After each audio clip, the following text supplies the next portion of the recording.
Good morning students. समाजशास्त्र की YouTube class में आपका स्वागत है। समाजशास्त्र का परिचय प्रश्न पत्र में आज हम चर्चा करते हैं सामाजिक प्रक्रिया, सोशल प्रोसेस क्या है।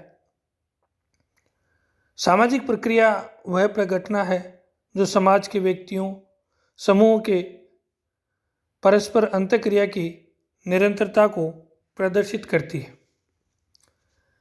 गिलिन व गिलिन कहते हैं, सामाजिक प्रक्रियाओं से हमारा तात्पर्य अंतःक्रिया करने के वे तरीके हैं जिन्हें हम व्यक्तियों, समूहों के बीच संबंधों के समय देखते हैं अथवा जब प्रचलित जीवन विधियों के परिवर्तन में कुछ व्यवधान पहुँचते हैं। इन्होंने सामाजिक प्रक्रिया के 3 प्रमुख प्रकार माने हैं। पहली है सामान्य सामाजिक प्रक्रिया। सामान्य सामाजिक प्रक्रिया के अंतर्गत सामाजिक अंतःक्रिया आती है। सामाजिक अंतःक्रिया सामान्य सामाजिक प्रक्रिया इसलिए है क्योंकि इसके अंतर्गत संगठनात्मक सामाजिक प्रक्रियाएं व विघटनात्मक सामाजिक प्रक्रियाएं दोनों ही आती हैं। दूसरा है सहयोगी सामाजिक प्रक्रियाएं। इसमें सहयोग, सात्मीकरण, एकीकरण एवं व्यवस्थापन की प्रक्रियाओं को लिया जाता है। तीसरा है असहयोगी सामाजिक प्रक्रियाएं। इसमें संघर्ष एवं प्रतियोगिता की प्रक्रियाएं शामिल हैं। ये सामाजिक प्रक्रियाएं समाज में विचलन व असहयोग फैलाती है। आगे हम चर्चा करें कुछ सामाजिक प्रक्रियाओं के बारे में। पहली है सहयोग। यह मानव समाज की सबसे महत्वपूर्ण प्रक्रिया है। बिना सहयोग के समाज एक क्षण भी नहीं चल सकता। सहयोग समाज के सामान्य उद्देश्यों को प्राप्त करने के लिए आवश्यक है। डेविस, सहयोगी समूह उसे कहते हैं जो विशेष उद्देश्य को प्राप्त करने के लिए मिलजुल कर काम करते हैं व जिसे पाने की इच्छा सबको है। ग्रीन, 2 या 2 से अधिक व्यक्तियों द्वारा कोई कार्य करने या सामान्य रूप से अपेक्षित किसी उद्देश्य तक पहुंचने के लिए किया जाने वाला निरंतर एवं सामूहिक प्रयत्न कहा जा सकता है। सहयोग में सामूहिकता की भावना पाई जाती है तथा समाज में सहयोग एक निरंतर प्रक्रिया है।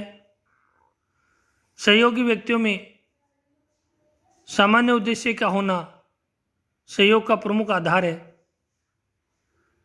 सहयोग एक चेतन प्रक्रिया भी है जिसमें सहयोग करने वाले व्यक्ति एक दूसरे के प्रति जागरूक भी होते हैं। मैकाइवर पेज ने सहयोग के 2 स्वरूप बताए। प्रत्यक्ष सहयोग। प्रत्येक सहयोग में समान उद्देश्य के लिए समान कार्य करना आवश्यक है। प्रत्यक्ष सहयोग हमेशा आमने सामने के संबंधों द्वारा होता है। प्रत्यक्ष सहयोग में व्यक्ति एक दूसरे के कार्यों द्वारा अंतःप्रेरणा प्राप्त करते हैं तथा अपनी क्रियाओं का अभिमुखन उद्देश्य की ओर करते हैं। अप्रत्यक्ष सहयोग। अप्रत्यक्ष सहयोग तब होता है जब सहयोग करने वाले व्यक्तियों का उद्देश्य तो समान होता है लेकिन वे उद्देश्य को बटे हुए आसान कार्यों द्वारा प्राप्त करते हैं। इसमें यद्यपि सभी लोग अलग अलग कार्य करते हैं किंतु सबका उद्देश्य समान होता है। दूसरी बड़ी सामाजिक प्रक्रिया जो है वो है प्रतिस्पर्धा।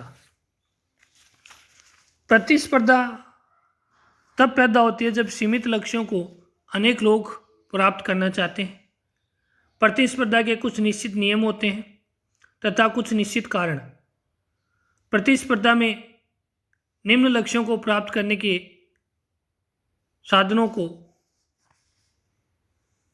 सीमित कर देते हैं। प्रतिस्पर्धा की प्रकृति काफ़ी परिवर्तनशील है। इसमें सफलता मिल भी सकती है, महत्वाकांक्षाओं का विकास हो भी सकता है और असफलता भी प्राप्त हो सकती है तथा प्रतिस्पर्धा करने वालों में तनाव और संघर्ष भी हो सकता है। प्रतिस्पर्धा में अवैयक्तिक संबंध होते हैं। जब लक्ष्य को अहिंसात्मक साधनों द्वारा प्राप्त किया जाए तो उसे हम प्रतिस्पर्धा कहते हैं। गिलिन कहते हैं प्रतिस्पर्धा वह सामाजिक प्रक्रिया है जिसके अंतर्गत विरोधी व्यक्ति या समूह किसी जनता का पक्ष या प्राथमिकता प्राप्त करने की कोशिश करते हैं तथा उन व्यक्तियों या उस समूह से अपने हित के समर्थन में पक्षपातपूर्ण अपील करते हैं, न कि अपने लक्ष्य को पाने के लिए हिंसा या आतंक का प्रयोग करते हैं। अतः एक सार्वभौमिक प्रक्रिया के रूप में प्रतिस्पर्धा सामान्य लक्ष्य को प्राप्त करने की विधि है। प्रतिस्पर्धा के प्रकार व्यक्तिक प्रतिस्पर्धा और अवैयक्तिक प्रतिस्पर्धा। प्रतिस्पर्धा के स्वरूप के बारे में बात करें तो हम गिलिन ने मुख्य रूप से प्रतिस्पर्धा के 4 स्वरूप बताए। आर्थिक प्रतिस्पर्धा। आर्थिक प्रतिस्पर्धा उत्पादन व व्यापार के क्षेत्र में होती है। अनेक उत्पादकों के बीच प्रतिस्पर्धा होती है। इस प्रकार की प्रतिस्पर्धा में सहयोग के अवसर बराबर बने रहते हैं। दूसरी, सांस्कृतिक प्रतिस्पर्धा। इसके अंतर्गत 2 संस्कृतियों के बीच प्रतिस्पर्धा आ जाती है, जैसे धार्मिक प्रतिस्पर्धा, भाषाई प्रतिस्पर्धा। प्रोटेस्टेंट कैथोलिक धर्म को मानने वाले लोगों में भी इस प्रकार की प्रतिस्पर्धा है। दोनों ही धर्मों के लोग अपने अपने धर्मों को ऊंचा मानते हैं और दूसरे को हीन मानते हैं। तीसरा है परिस्थिति व कार्य की प्रतिस्पर्धा। अनेक मनुष्य सामाजिक स्थिरीकरण के श्रृंखला क्रम में अपनी परिस्थिति ऊंची रखना चाहते हैं, वह इसके लिए प्रयास करते हैं। मनुष्य दूसरों की दृष्टि में मान्यता चाहता है।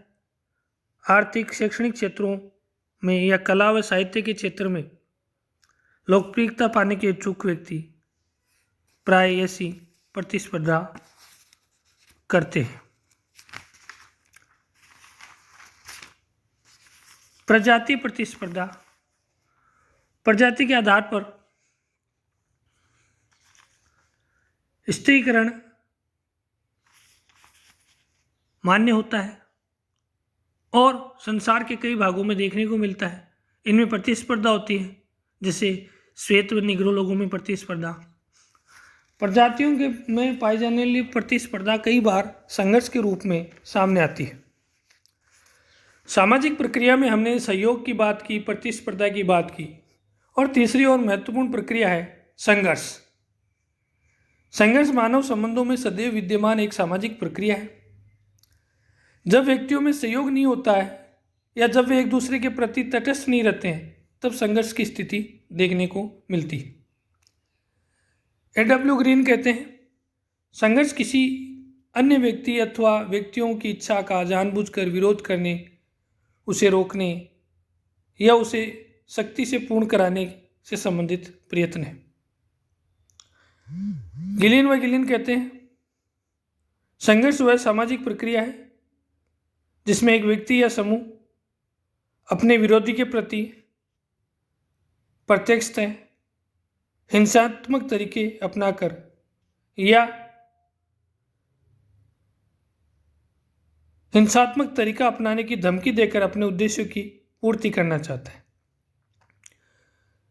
संघर्ष की प्रकृति में ही विरोधी के प्रति घृणा व हिंसा की भावना होती है। इसमें व्यक्ति अपने हितों के लिए किसी भी सीमा तक जा सकते हैं। संघर्ष का सीधा संबंध परिवर्तन से है।